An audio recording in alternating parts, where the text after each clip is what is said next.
Bonsoir bien-aimés, je suis très heureux de vous retrouver dans le cadre de nos deux nouveaux programmes au niveau des pages Facebook et YouTube. Le premier programme c'est celui de lundi, la prière à 18h30, 19h. Et le deuxième programme c'est le vendredi, comme ce soir, nous allons lancer la partie enseignement. Et avant d'aller plus loin, nous voulons évidemment présenter ce moment au Seigneur par la prière et je vous invite à vous incliner à la prière pour demander l'intervention du Seigneur. Seigneur, merci, toi qui as voulu nous donner la parole pour nous éclairer à travers ce désert difficile. Tu nous as donné une lampe qui est la parole et tu veux que nous méditions cette parole pour qu'elle nous guide dans nos paroles et dans nos actes. Merci pour cette opportunité de méditer ta parole avec mes bien-aimés, au nom de Jésus. Amen. Après ce moment de prière, nous voulons lire notre passage de base dans Romains chapitre 5, le verset 12. Lisons. C'est pourquoi, comme par un seul homme, le péché est entré dans le monde, et par le péché, la mort, et qu'ainsi la mort s'est étendue sur tous les hommes, parce que tous ont péché.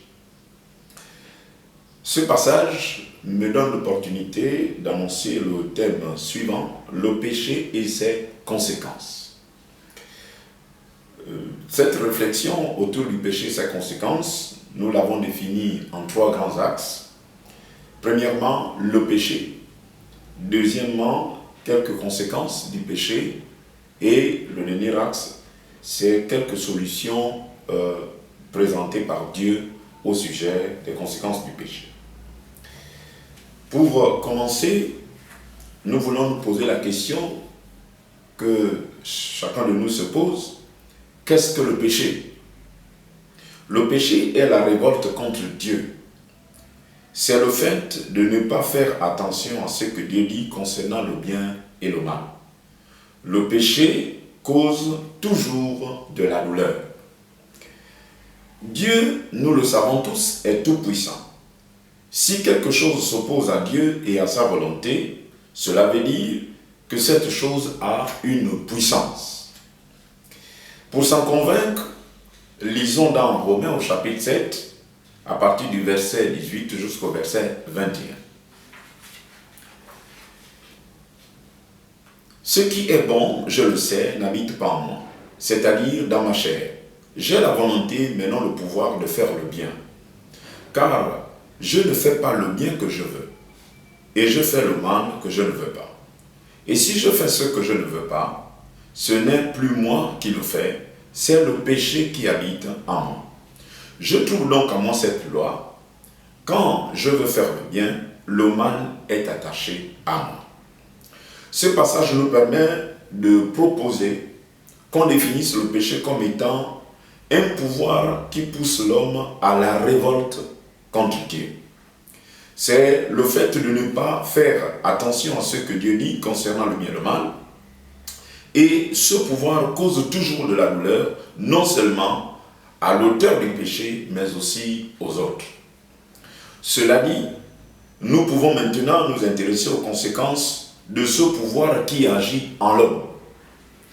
Voyons donc le deuxième axe, quelques conséquences du péché. Ce pouvoir qui a pris possession de l'homme produit des conséquences très négatives. Découvrons ensemble le texte de Genèse chapitre 3 à partir du verset 8 jusqu'au verset 19. Alors, ils entendirent la voix de l'Éternel Dieu, qui parcourait le jardin vers le soir. Et l'homme et sa femme se cachèrent loin de la face de l'Éternel Dieu, au milieu des arbres du jardin. Mais l'Éternel Dieu appela l'homme et lui dit, « Où es-tu » Il répondit, « J'ai entendu ta voix dans le jardin, et j'ai eu peur, parce que je suis nu, et je me suis caché. » Et l'Éternel Dieu dit, « Qui t'a appris que tu es nu? Est-ce que tu as mangé de l'arbre dont je t'avais défendu de manger ?» L'homme répondit, la femme que tu as mise auprès de moi m'a donné de l'arbre et j'en ai mangé. Et l'Éternel Dieu dit à la femme, pourquoi as-tu fait cela? La femme répondit, le serpent m'a séduite et j'en ai mangé. L'Éternel Dieu dit au serpent, puisque tu as fait cela, tu seras maudit entre tout le bétail et entre tous les animaux des champs. Tu marcheras sur ton ventre et tu mangeras de la poussière tous les jours de ta vie. Verset 15. Je mettrai inimitié entre toi et la femme, entre ta postérité et sa postérité. Celle-ci t'écrasera la tête et tu lui blesseras le talon. Il dit à la femme, j'augmenterai la souffrance de tes grossesses. Tu enfanteras avec douleur et tes désirs se porteront vers ton mari, mais il dominera sur toi. Il dit à l'homme, puisque tu as écouté la voix de la femme et que tu as mangé de l'arbre au sujet duquel je t'avais donné cet ordre, tu n'en mangeras point, le sol sera maudit à cause de toi.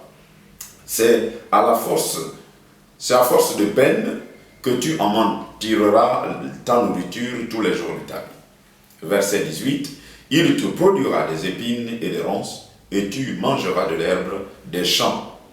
Verset 19 pour terminer, c'est à la sueur de ton visage que tu mangeras du pain, jusqu'à ce que tu retournes dans la terre d'où tu as été pris, car tu es poussière, tu retourneras dans la poussière. Ce texte nous donne une liste de conséquences que nous allons sortir au fur et à mesure de notre analyse. La première conséquence que nous avons tirée de ce texte, c'est que le péché pousse le pécheur à fuir la présence de Dieu. Au verset 8, nous lisons ceci. L'homme et sa femme se cachèrent loin de la face de Dieu. Le péché rend la présence de Dieu et la présence de ses enfants insupportables pour le pécheur. Deuxième conséquence tirée de ce texte, le péché crée la peur. Au verset 10, Adam dit « J'ai eu peur ». Le péché crée chez le pécheur la peur, l'angoisse, un manque d'assurance, bref, une certaine fragilité s'installe dans la vie du pécheur. Cela peut commencer par la fuite de l'assemblée. Le chrétien commence à disparaître. Il ne fréquente plus toutes les réunions.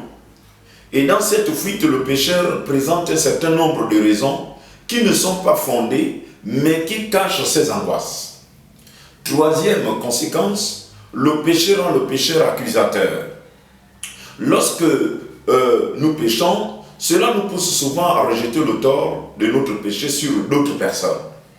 Soit on accuse l'Église qui manquerait d'amour, soit on parle du manque d'encadrement des leaders, soit on parle de l'incapacité des pasteurs à encadrer les âmes. Bref, le péché donne au pécheur beaucoup de raisons qu'il innocente. Et nous pouvons lire au verset 12, Adam semble jeter le tort sur Dieu, comme pour dire, j'interprète, est-ce que moi je t'ai dit que j'avais besoin d'une femme? C'est toi qui as eu l'idée de créer celle qui aujourd'hui est la cause de mes ennuis. C'est pourquoi il dit, la femme que tu as mise auprès de moi m'a donné de l'arbre et j'en ai mangé. Quatrième conséquence que nous tirons encore de ces textes, le péché attire la malédiction. Au verset 14, l'Éternel dit au serpent, puisque tu as fait cela, tu seras maudit.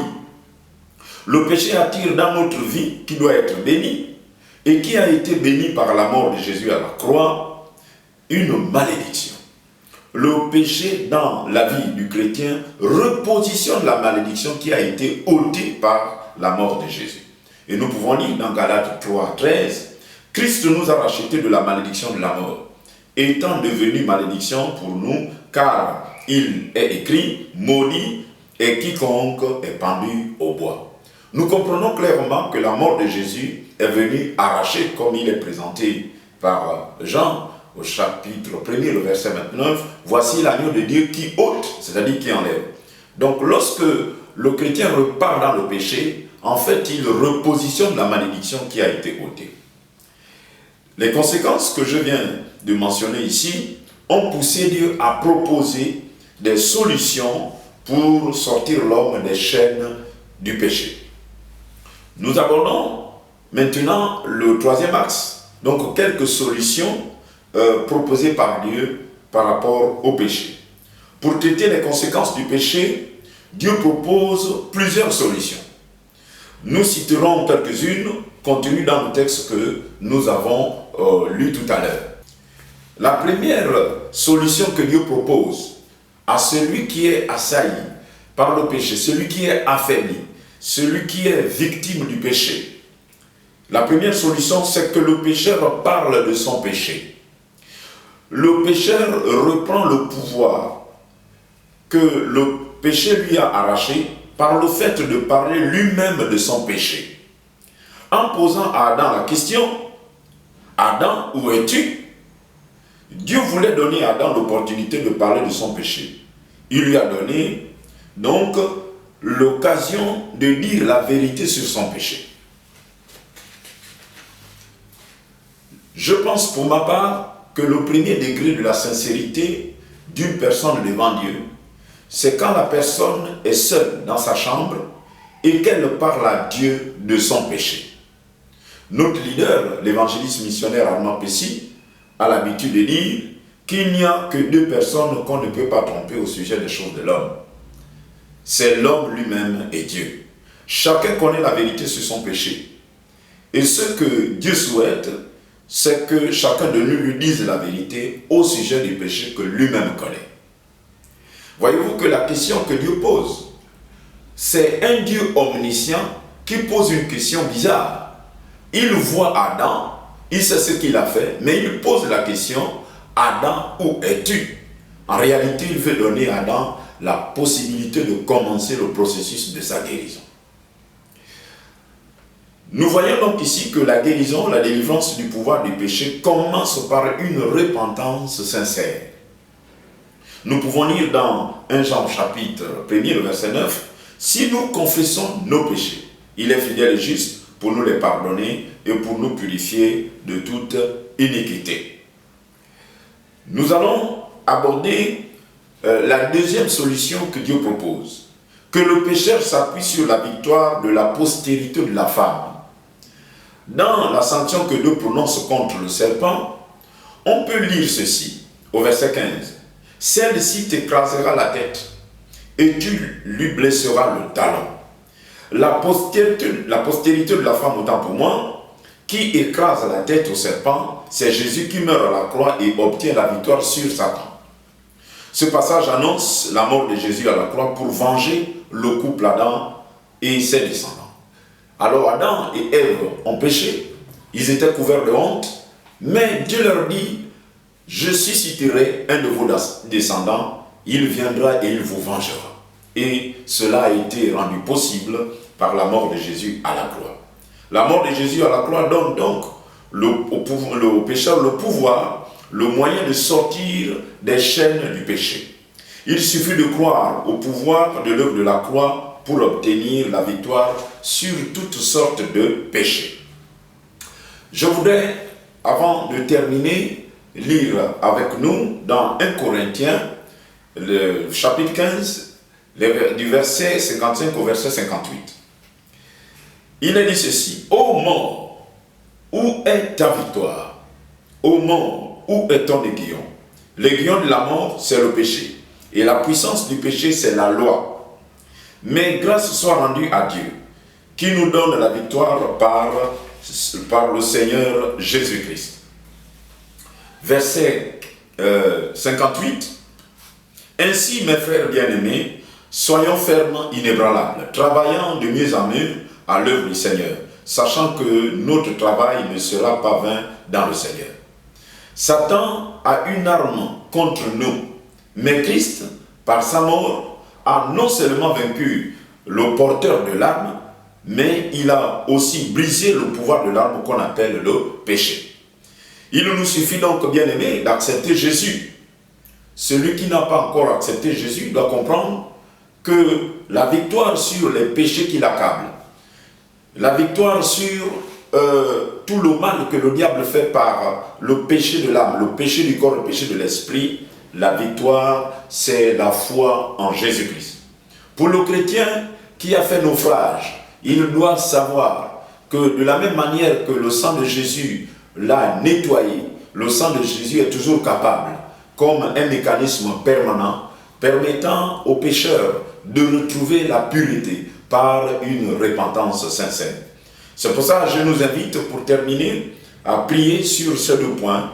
Nous allons prier d'abord pour que chacun de nous ait la victoire sur le péché qui l'accable. Nous allons prier. Le péché peut être inconnu des autres, mais chacun de nous connaît le péché qui l'accable. Nous allons prier pour que le Seigneur accorde la victoire sur ce serpent que le diable envoie dans le désert de ce monde pour mordre les êtres humains. Nous allons prier. Seigneur, je voudrais que tu donnes à chacun de nous la victoire sur toutes sortes de péchés. L'âme a ses péchés, l'esprit a ses péchés, le corps a ses péchés. Je prie que chacun de nous, que ce soit les membres du groupe Balise, que ce soit ceux qui nous suivent dans nos pages Facebook et YouTube, nous prions pour que le pouvoir de l'œuvre de la croix soit manifeste dans la vie de chacun de nous. Délivre-nous de tout ce qui nous accable, du péché mignon, de ce que nous n'arrivons pas à confesser. Seigneur, je proclame la victoire.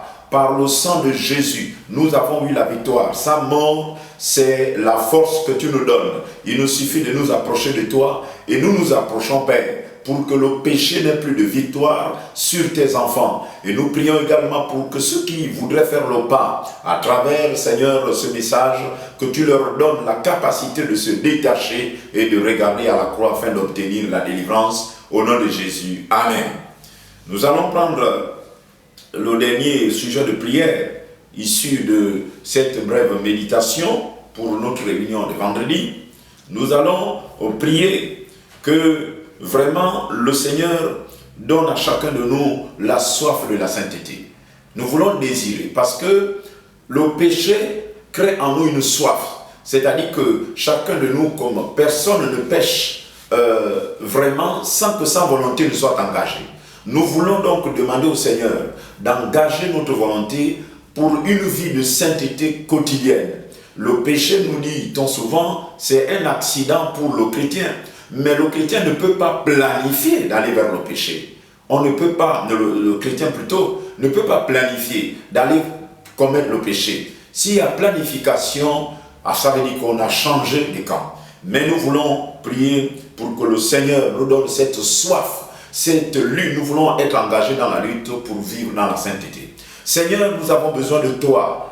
Il est dit dans ta parole que le vouloir et le faire viennent de toi. Donne à chacun de nous la volonté de s'engager dans une vie de sainteté pour avoir la victoire. Il est dit dans ta parole, soyez saints car je suis saint. Que chacun de nous désire, Seigneur, que chacun de nous lutte pour vivre dans la pureté, dans la sainteté, au nom de Jésus. Amen. Je vous remercie pour le temps que vous avez bien voulu accorder à cette petite exhortation qui devra nous permettre certainement de continuer la lecture, mais aussi la prière et la méditation. Et je vous dis au revoir et à la prochaine.